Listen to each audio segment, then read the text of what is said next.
बिस्मिल्लाहिर्रहमानिर्रहीम। अस्सलाम वालेकुम। मैं यासिर शाहिद उम्मीद करता हूँ आप सब लोग खैरियत से होंगे।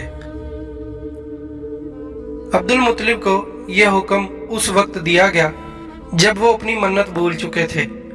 पहले ख्वाब में उनसे कहा गया मन्नत पूरी करो। उन्होंने एक मेंढा ज़िबा करके गरीबों को खिला दिया। फिर ख्वाब आया इससे बड़ी पेश करो। इस मर्तबा उन्होंने एक बैल ज़िबा कर दिया। ख्वाब में फिर यही कहा गया इससे भी बड़ी पेश करो। अब उन्होंने ऊँट ज़िबा किया। फिर ख्वाब आया इससे भी बड़ी चीज़ पेश करो। उन्होंने पूछा इससे भी बड़ी चीज़ क्या है? तब कहा गया अपने बेटों में से किसी को ज़िबा करो जैसा कि तुमने मन्नत मानी थी। अब उन्हें अपनी मन्नत याद आई। अपने बेटों को जमा किया, उनसे मन्नत का जिक्र किया। सबके सर झुक गए। कौन खुद को ज़िबा करवाता? आखिर अब्दुल्ला बोले अब्बा जान आप मुझे ज़िबा कर दें। ये सबसे छोटे थे, सबसे खूबसूरत थे, सबसे ज़्यादा मोहब्बत भी अब्दुल मुत्तलिब को उन्हीं से थी। लिहाजा उन्होंने कुरानदाजी करने का इरादा किया। तमाम बेटों के नाम लिखकर कुरा डाला गया। अब्दुल्ला का नाम निकला। अब उन्होंने छुरी निकाली, अब्दुल्ला को बाजू से पकड़ा और उन्हें ज़िबा करने के लिए नीचे लेटा दिया। यूं ही बाप ने बेटे को लेटाया, अब्बास से जब्त ना हो सका। फौरन आगे बढ़े और भाई को खींच लिया। उस वक्त ये खुद भी छोटे से थे। इधर बाप ने अब्दुल्ला को खींचा। इस खींचा तानी में अब्दुल्ला के चेहरे पर खराशें भी आई। इन खराशों के निशानात मरते दम तक बाकी रहे। इसी दौरान बनु मखरूम के लोग आ गए। उन्होंने कहा आप इस तरह बेटे को ज़िबा न करें, उसकी माँ की जिंदगी खराब हो जाएगी। अपने रब को राजी करने के लिए बेटे का फदिया दे दें। अब सवाल ये था कि फदिया क्या दिया जाए। उसकी तरकीब ये बताई गई कि कागज के एक कागज पर 10 ऊँट लिखे जाएं, दूसरे पर अब्दुल्ला का नाम लिखा जाए। अगर 10 ऊँट वाली पर्ची निकले तो 10 ऊँट कुर्बान कर दिए जाएं। अगर अब्दुल्ला वाली पर्ची निकले तो 10 ऊँट का इजाफा कर दिया जाए। फिर 20 ऊँट वाली पर्ची और अब्दुल्ला वाली पर्ची डाली जाए। अब अगर 20 ऊँट वाली पर्ची निकले तो 20 ऊँट कुर्बान कर दिए जाएं, वरना 10 ऊँट और बढ़ा दिए जाएं। इस तरह 10-10 करके ऊँट बढ़ाते जाएं। अब्दुल मुत्तलिब ने ऐसा ही किया। 10-10 ऊँट बढ़ाते चले गए। हर बार अब्दुल्ला का नाम निकलता चला गया, यहाँ तक के ऊँटों की तादाद 100 तक पहुँच गई। तब कहीं जाकर ऊँटों वाली पर्ची निकली। इस तरह उनकी जान के बदले 100 ऊँट कुर्बान किए गए। अब्दुल मुत्तलिब को अब पूरा इत्मीनान हो गया कि अल्लाह ताला ने अब्दुल्ला के बदले 100 ऊँटों की कुर्बानी मंजूर कर ली है। उन्होंने काबे के पास 100 ऊँट कुर्बान किए और किसी को खाने से न रोका। सब इंसानों, जानवरों और परिंदों ने उनको खाया। इमाम ज़हरी कहते हैं कि अब्दुल मुत्तलिब पहले आदमी हैं जिन्होंने आदमी की जान की कीमत 100 ऊँट देने का तरीका शुरू किया। इससे पहले 10 ऊँट दिए जाते थे। उसके बाद ये तरीका सारे अरब में जारी हो गया। गोया कानून बन गया कि आदमी का फदिया 100 ऊँट है।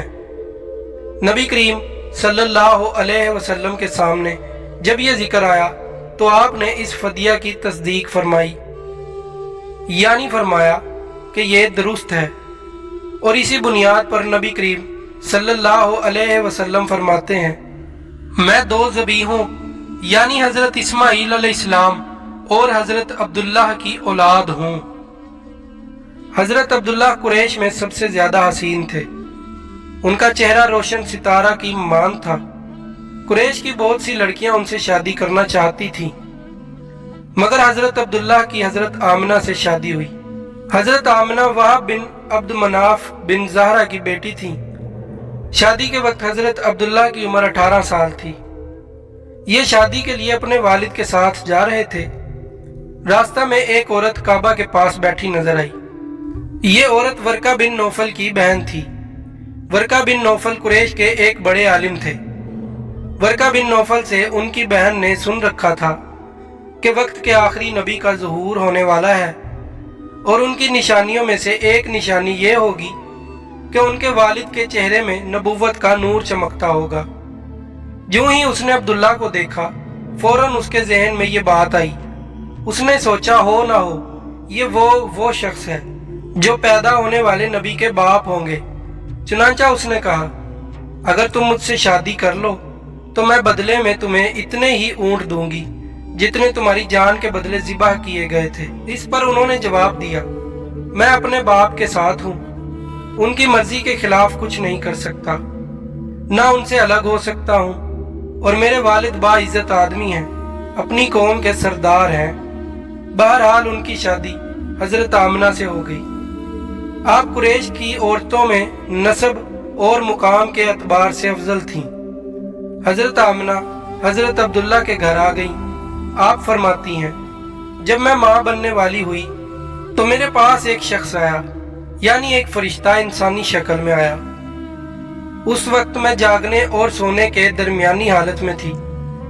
आम तौर पर इस हालत को गुनूदगी कहा जाता है। उसने मुझसे कहा, तुम्हें मालूम है तुम इस उम्मत की सरदार और नबी की माँ बनने वाली हो। उसके बाद वो फिर उस वक्त आया जब नबी सल्लल्लाहु अलैहि वसल्लम पैदा होने वाले थे। इस मर्तबा उसने कहा, जब तुम्हारे यहाँ पैदाइश हो तो कहना, मैं इस बच्चे के लिए अल्लाह की पनाह चाहती हूँ हर हसद करने वाले के शर और बुराई से। फिर तुम इस बच्चे का नाम मोहम्मद रखना, क्योंकि इनका नाम तौरात में अहमद है और ज़मीन और आसमान वाले इनकी तारीफ करते हैं, जबकि कुरान में इनका नाम मोहम्मद है और कुरान इनकी किताब है। एक रिवायत के मुताबिक फरिश्ते ने उनसे ये कहा, तुम वक्त के सरदार की माँ बनने वाली हो। इस बच्चे की निशानी ये होगी कि इसके साथ एक नूर जाहिर होगा जिससे मुल्क शाम और बसरा के महल्लात भर जाएंगे। जब वो बच्चा पैदा हो जाएगा तो उसका नाम मोहम्मद रखना, क्योंकि तौरात में इनका नाम अहमद है।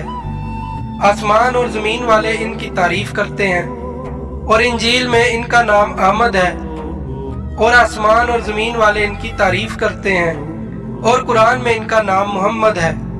हजरत अब्दुल्ला के चेहरे में जो नूर चमकता था, शादी के बाद वो हजरत आमना के चेहरे में आ गया था।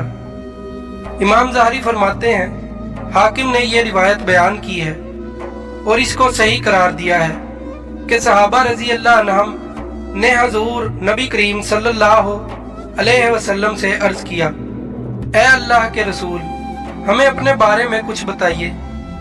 आप सल्लल्लाहु अलैहि वसल्लम ने इरशाद फरमाया, मैं अपने बाप इब्राहीम अलैहिस्सलाम की दुआ हूँ, अपने भाई ईसा अलैहिस्सलाम की बशारत हूँ और खुशखबरी हूँ। जब मैं अपनी वालदा के शिकम में आया तो उन्होंने देखा, गोया उनसे एक नूर जाहिर हुआ है जिससे मुल्क शाम में बसरा के महल्लात रोशन हो गए। हजरत आमिना ने हजरत हलीमा सादिया से फरमाया था, मेरे इस बच्चे की शान निराली है। ये मेरे पेट में थे तो मुझे कोई बोझ और थकन महसूस नहीं हुई।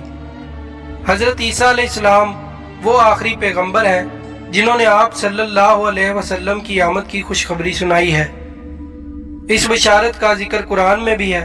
सूरह सफ में अल्लाह ताला फरमाते हैं, और इसी तरह वो वक्त भी काबिल जिक्र है जबकि ईसा इब्ने मरियम अलैहिस्सलाम ने फरमाया कि ए बनी इसराइल, मैं तुम्हारे पास अल्लाह का भेजा हुआ आया हूँ कि मुझसे पहले जो तौरात आ चुकी है मैं उसकी तस्दीक करने वाला हूँ, और मेरे बाद जो एक रसूल आने वाला है उनका नाम मुबारक अहमद होगा।